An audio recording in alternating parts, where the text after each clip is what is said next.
नमस्कार दोस्तों, आज हम बात करेंगे वो प्रजनन क्रिया की जिसके द्वारा जहाँ पे अंडे और शुक्राणु मिलते हैं, मींस आपके फैलोपियन ट्यूब्स।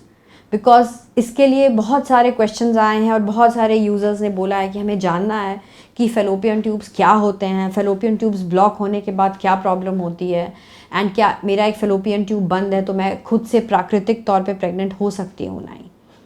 तो बिल्कुल चलिए इसके बारे में जानते हैं। फैलोपियन ट्यूब्स वो ट्यूब्स होते हैं, वो कनेक्टिंग, आप सोचो एक तरह का ब्रिज होता है जो आपके अंडे भी पिक करती है और शुक्राणु और अंडे वहीं आके मिलते हैं, मतलब वहाँ फर्टिलाइजेशन होता है एंड फिर जब वो भ्रूण बनते हैं तो वापस ले जाके उनको वो बच्चेदानी में पहुँचाती है।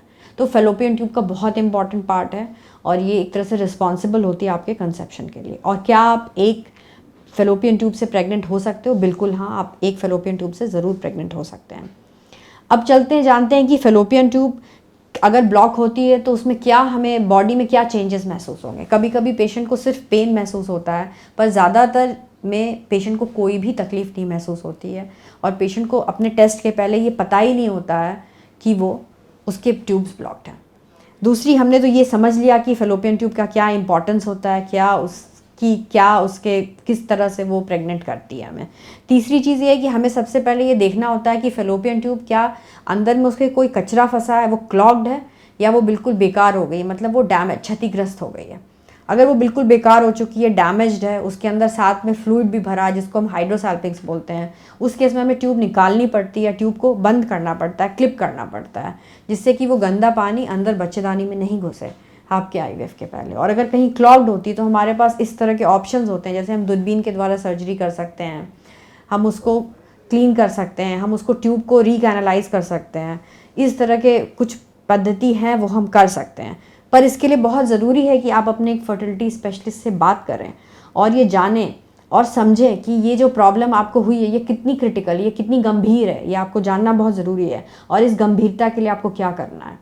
उसके बाद आपको ये जानना बहुत ज़रूरी है कि आपके लिए क्या सही है, आपको इसके बाद क्या करना है। आपको आईवीएफ के लिए डायरेक्टली जाना है, आईवीएफ में जिसमें हम अंडे निकालते हैं, शुक्राणु लेते हैं, बच्चा बना करके आपके गर्भाशय में रखते हैं, या आप पहले दूरबीन करके फिर आईवीएफ के लिए जाना है, या सिर्फ दूरबीन करने से आप नॉर्मली कंसीव हो जाएंगे।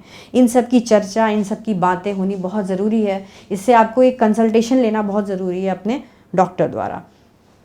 आठवीं चीज़ ये है कि आपको अपने लाइफस्टाइल को मेंटेन करना बहुत ज़रूरी है। आपको एक हेल्दी लाइफस्टाइल किसी भी चीज़ का सक्सेस पहुंचने के लिए बहुत ज़रूरी है, जिसमें फूड हैबिट्स, आप क्या खा रहे हो, आप एक्सरसाइज कर रहे हो नहीं कर रहे हो, आप क्या किस तरह के आप लाइफ लीड करो। अगर आपको बार बार नीचे के एरिया में इन्फेक्शन हो रहा है तो वो बहुत ही अच्छी बात नहीं है, वो खतरनाक चीज़ है। आपको इसे कंट्रोल करना चाहिए और अपने डॉक्टर के पास जाना चाहिए इसके कंट्रोल के लिए। अगर हस्बैंड को भी इन्फेक्शन है तो उनको भी जाना चाहिए, बिकॉज वाइफ और हस्बैंड एक दूसरे को वो इन्फेक्शन ट्रांसमिट कर सकते हैं। आपको फिर इमोशनल सपोर्ट की बहुत ज़रूरत है, बिकॉज आसपास के लोग प्रेग्नेंट हो रहे हैं, आपको अंदर से बहुत मायूसी महसूस होती होगी, मेरे साथ ही क्यों, मेरे ही ट्यूब्स क्यों ब्लॉक हो गए। इसके लिए बहुत ज़रूरी है आप अपने दिमाग को शांत रखें, मेडिटेशन करें और थोड़ा सपोर्ट ग्रुप में जो लोग और इस तरह से चीज़ से ग्रसित हैं उनसे भी आप बात कर सकते हैं।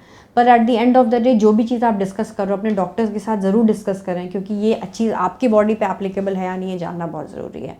एंड सबसे आखिरी चीज़ ये कि आपको परसिस्टेंस, मीन्स आपको लगे रहना है इस प्रोसेस में, ये बहुत ज़रूरी है। जैसे एक बच्चा लगे रहता है अपने पढ़ाई में, वैसे अगर आप लगे रहोगे तो आपको बच्चे ज़रूर होंगे।